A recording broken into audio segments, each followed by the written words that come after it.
অনেক বছর আগে চাণক্যর বলা এরকম 3টে কথা যেটা তোমার পৃথিবীকে দেখার নজরকে পুরোপুরি পাল্টে রেখে দিতে পারে। তো দেখো, একদিন চাণক্যর এক শিষ্য তার কাছে এলো এবং তাকে কিছু বলতে চাইলো। তখন চাণক্য তাকে জিজ্ঞেস করলো, তুমি আমাকে যেটা বলবে সেটা কি সত্যি না কোনো মিথ্যে কথা? তখন সেই শিষ্য তাকে বললো, আমি এটা একজনের কাছ থেকে শুনেছি, এটা সত্যি না মিথ্যে সেটা আমি জানি না।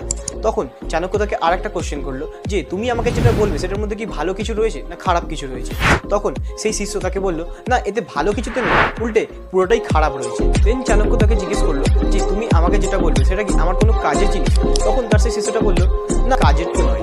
তখন চাণক্য তাকে বললো, একটা এমন কথা যেটা না তো সত্যি না তো ভালো না তো আমার কাজের, তাহলে সেটা শোনায় আমি আমার এনার্জি কেন ওয়েস্ট করবো আর তুমি তোমার বলার এনার্জি কেন ওয়েস্ট করবে? So what we learn from this story answer is লাইফে যে কোনো কথাকে জাস্ট 3টে প্যারামিটারের উপরে জাজ করা শুরু করলো। Number 1 goodness, number 2 truthness, number 3 ইউজনেস।